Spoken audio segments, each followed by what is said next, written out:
Magandang umaga po sa inyong lahat. Una po sa lahat, nais ko po munang magpakilala sa inyo. Ako po ay si Father Efren Tomas, MS, misyonero ng La Salette, na kasalukuyan po ay nakadestino sa Christ the King Parish sa Kahului, Maui, Hawaii. Kaya sa tinagal-tagal na rin po ng aking pamalagi roon, bihira rin po kung makapag-alay ng banal na Santa Misa sa ating sariling wika. Dahil karamihan sa aming mga parishioners sa Christ the King Parish ay mga Ilocano. Kaya pag tinatanong ko sila, Pilipino ka ba? Hindi po, Father, Ilocano. Sa araw po na ito ay ating pinagdiriwang ang pagdadala ng ating Panginoon Kristo, Panginoon nating Jesus sa templo. Dinala siya sa templo makalipas ng 40 araw dahil na rin sa kaugalian o isang tradisyon o sa custom na pagkatapos ng 40 araw na ating ipinagdiwang ang Kapaskuhan, ang kapanganakan ng ating Panginoon Kristo, ay dinala siya sa templo. Marahil ito rin ang naging basehan na isa ring kaugalian nating mga Pilipino na pagkatapos na maisilang ang isang bata ay hindi muna natin dinadala kung saan-saan, bagkos hinihikayat natin ang mga magulang na bago sila o dalhin ang kanilang mga anak na kasisilang pa lamang ay humihingi ng pagbabasbas sa ating simbahan sa pamamagitan ng bendisyon. Ito rin ay isang kaugalian. Madalas noon, tuwing merong maglalakbay ng mga magulang kasama ang kanilang mga anak, ay dadaan muna sa simbahan para basbasan ang paglalakbay, lalong-lalo na sa bata na hindi pa nabibinyagan. Pero sa atin ay hinihingi na kung maaari ay binyagan na yung bata. Pero madalas ang nagiging dahilan, Father, hindi pa handa, wala pa kaming ihahanda. Hindi yon ang basihan ng bautismo, ang pagbibinyag. Ang bautismo, ang binyag, ay kaloob ng Diyos. Hindi yon it is not something that is earned. It is something na pinagkaloob sa atin. Biyaya ng Diyos sa atin ang binyag. Kaya nga atin iyong tinatanggap. Kaya madalas nagtatanong, bakit kinakailangan binyagan ng isang bata? Hindi pa niya nauunawaan. Marahil ito rin ang kasagutan dahil kung yung si Jose at si Maria, dinala nila ang kanilang anak sa templo upang basbasan, tayo rin ay hinikayat na dalhin ang mga bata sa ating simbahan. Nung una, ang tawag sa selebrasyon ng February 2 ay Purification of Mary, ang paglilinis. Iniisip ko, bakit kailangan ba ni Maria ng purification? Hindi ba siya yung Immaculate Conception? Walang bahid kasalanan? Dahil sa custom ng mga tao noon, ang isang babae na nagsilang ay dahil naglabas ng mga dugo, kinakailangan ng paglilinis sa kanya. 40 days after ng pagsilang. Pero tatanungin natin ang ating sarili, kailangan ba ni Maria ang paglilinis? Hindi ba siya yung Immaculate Conception? Hindi ba siya yung tinatawag nating walang bahid na kasalanan? Ano ang ibig sabihin ng paglilinis o purification of Mary? Totoo nga na si Mary ay immaculately conceived, nang ibig sabihin, walang bahid kasalanan. Bakit? Una sa lahat na dahilan kung bakit walang bahid na kasalanan ang mahal na Birhen, dahil ang kanyang sinapupunan ang siyang magiging tahanan ng ating Panginoong Kristo ng 9 na buwan. Paano magiging may bahid ng kasalanan ang sinapupunan ni Maria kung may bahid yun ng kasalanan. Magiging tahanan ng ating Panginoon Kristo ang kanyang sinapupunan ng 9 na buwan. Paano magiging tahanan ni Kristo ang isang sinapupunan na may bahid na kasalanan? Kaya nga tinatawag natin si Maria na immaculately conceived without original sin. Pangalawang dahilan kung bakit si Maria ay immaculately conceived, dahil siya ang tinatawag nating co-redemptrix.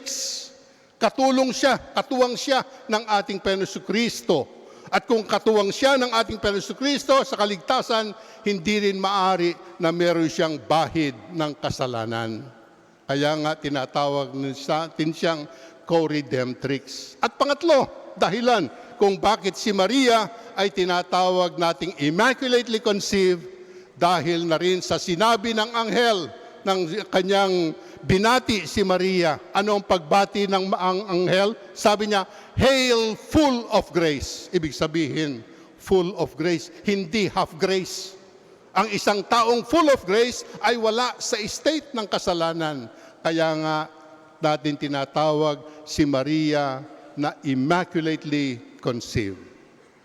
Pero sa ating pagdiriwang ngayon, there is an older name to this feast because sa iba't ibang lugar dito sa Asia, particularly sa Middle East, the feast na ating sineselebrate ngayong February 2 ay hindi nila tinatawag na presentation of the Lord in the temple or purification of Mary, bagkus sa mga Orthodox churches in Asia, this feast is called Feast of Encounter.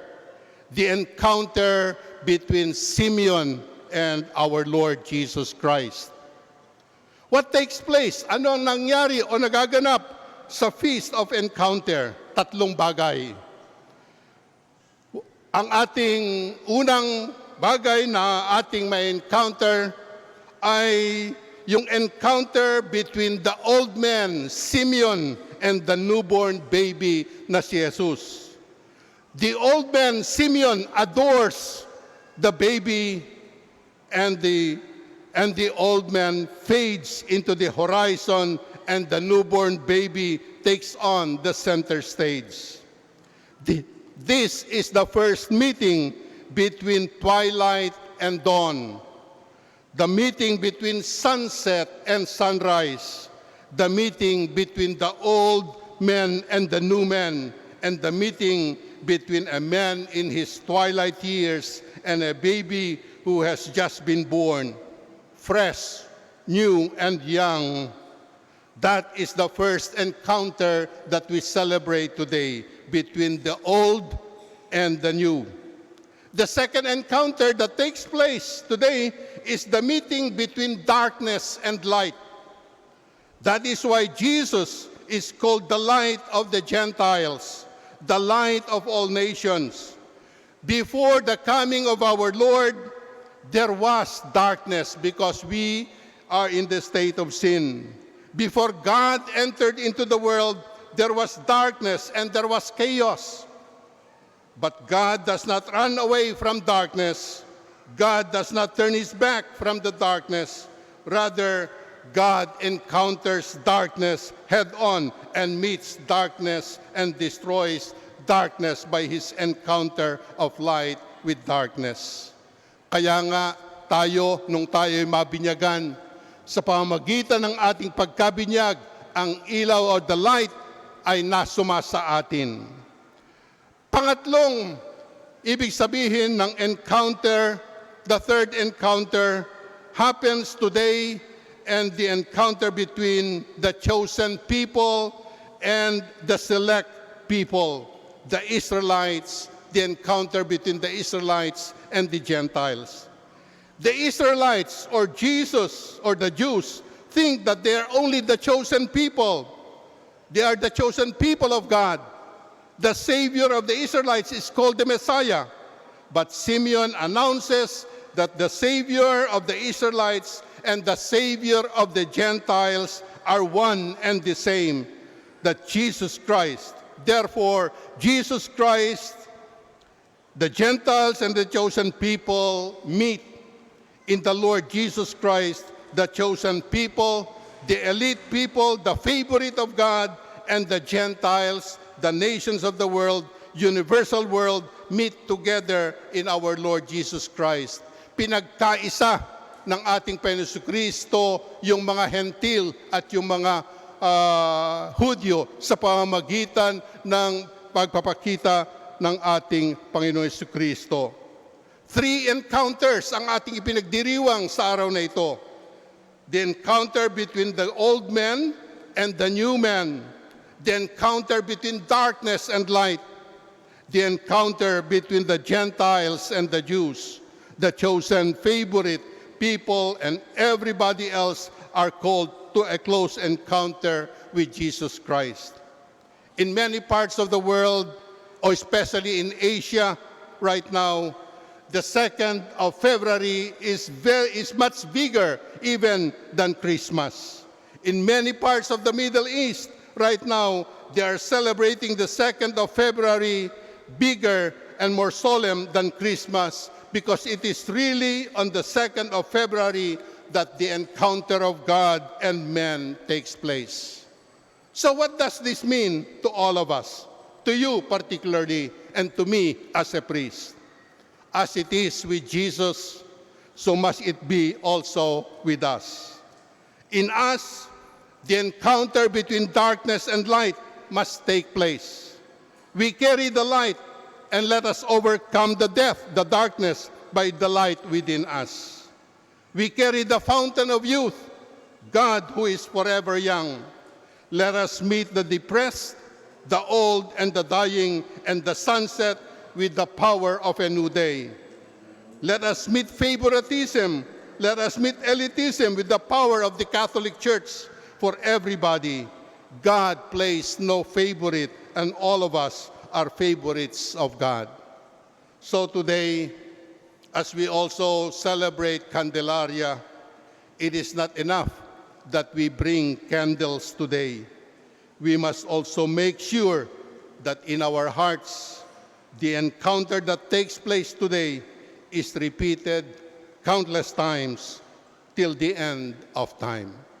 And so may our celebration today be an encounter with our Lord to eliminate darkness in our lives, the old self in our lives, and the new man that is present in all of us.